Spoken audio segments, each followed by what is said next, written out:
Yo, salut tout le monde, c'est Gata Volgar, j'espère que vous allez bien. Moi pour ma part je vais plutôt bien, j'espère que vous avez passé un bon week-end et une bonne journée.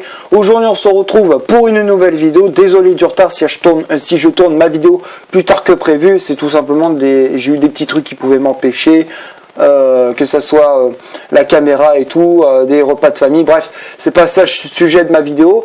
Donc aujourd'hui on se retrouve pour une nouvelle vidéo. Donc on se retrouve pour le débrief du match Manchester United-Brighton, match qui comptait pour la 23e journée de Première Ligue, et victoire de Manchester United sur le score de 2-1. Donc les buteurs dans ce match, ça a été Paul Pogba à la 27e minute de jeu sur penalty et un but de Marcus Rashford à la 42e. Donc les deux buteurs de ce match inscrivent leur 8e but en championnat, donc ils rejoignent Anthony Martial et Romelu Lukaku, leur partenaire en club.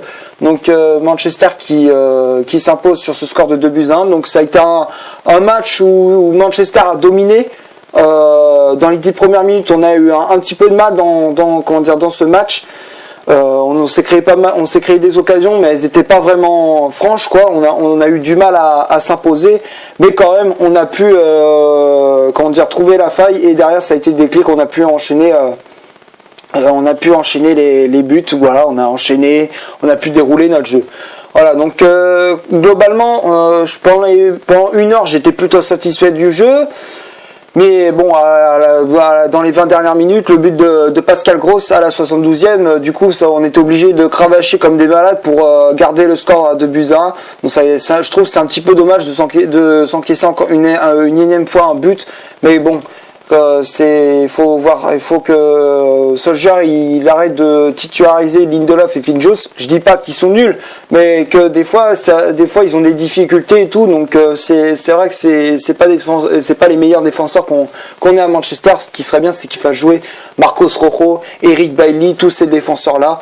Voilà, donc il faudrait qu'il fasse tourner un petit peu l'effectif. C'est ce que je reproche à Solskjaer, c'est qu'il fasse pas tourner l'effectif pour voir les joueurs de qualité qu'on a à Manchester, comme Alexis Sanchez, Fred, Andreas Pereira, tous ces joueurs là, Lukaku c'est entre guillemets, mais bon, ouais, donc c'est dommage qu'il fasse qu'il fasse jouer qu'il fasse pas assez tourner l'équipe. Donc c'est ce que je reproche. Sinon pour l'instant je suis satisfait de ses prestations.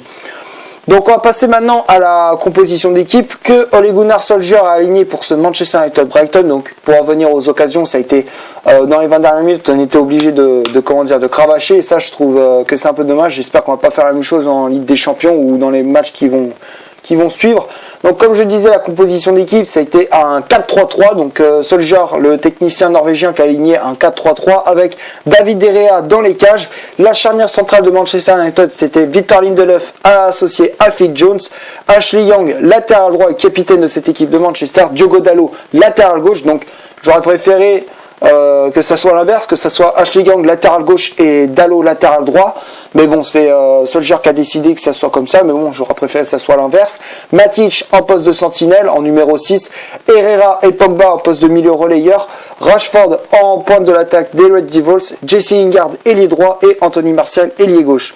Et il y a eu aussi les remplaçants qui étaient entrés en jeu. Il y a eu Juan Mata qui était entré en jeu, Lukaku et Matteo Darmian. Darmian c'était à la place de Marcus Rashford, Romelu Lukaku c'était à la place de Anthony Martial, et Juan Mata c'était à la place de Jesse Lingard. Donc suite à ces changements, il a fait changer sa tactique. Il est passé du 4-3-3 au 4-3-1-2, donc avec Pogba en numéro 10, et le reste ça a été Herrera et Lingard en 8 quoi, et Matic en 6, et sinon le reste ça a été la même chose.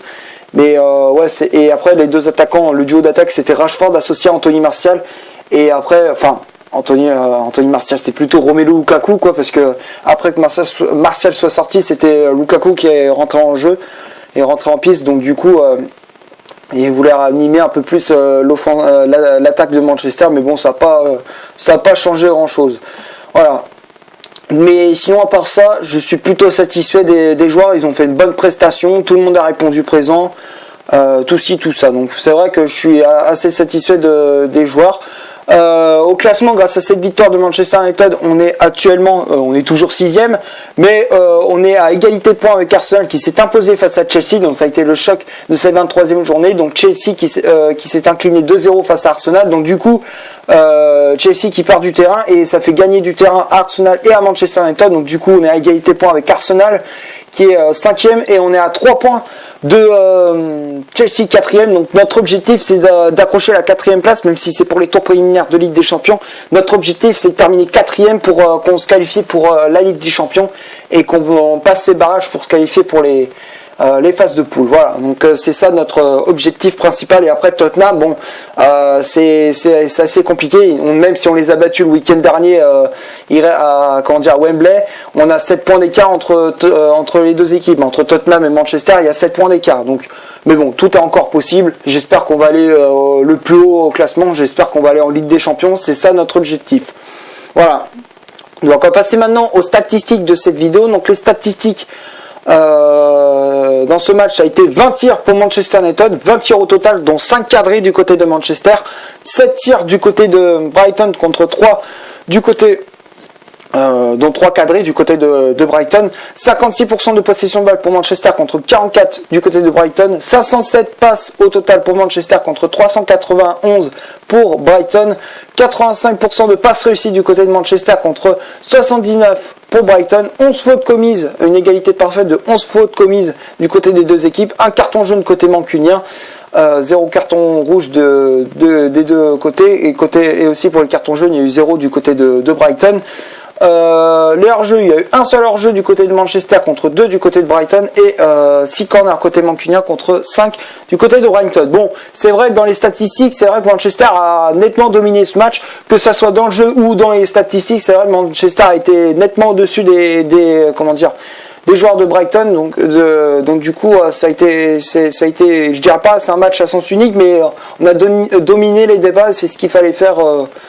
C'est ce qu'il fallait faire dans ce match. Voilà. Donc on va passer maintenant au top et au flop de cette vidéo. Donc les tops pour moi, c'est David De Gea. De Gea, il a fait une bonne prestation, même s'il s'est encaissé le but à la fin. Après, Ashley Young, latéral droit. Bon, c'est vrai qu'il a fait une bonne prestation. Il a fait un super match, une super prestation de la part du capitaine de Manchester. Voilà, mais bon, j'aurais bien aimé qu'il fasse jouer Valencia. Je sais pas pourquoi il le fait pas jouer. C'est pourtant notre capitaine principal. Ashley Young, c'est notre capitaine secondaire, mais j'aurais préféré qu'il fasse jouer Valencia. Lindelof et Phil Jones. Donc Phil Jones, il a fait une bonne prestation.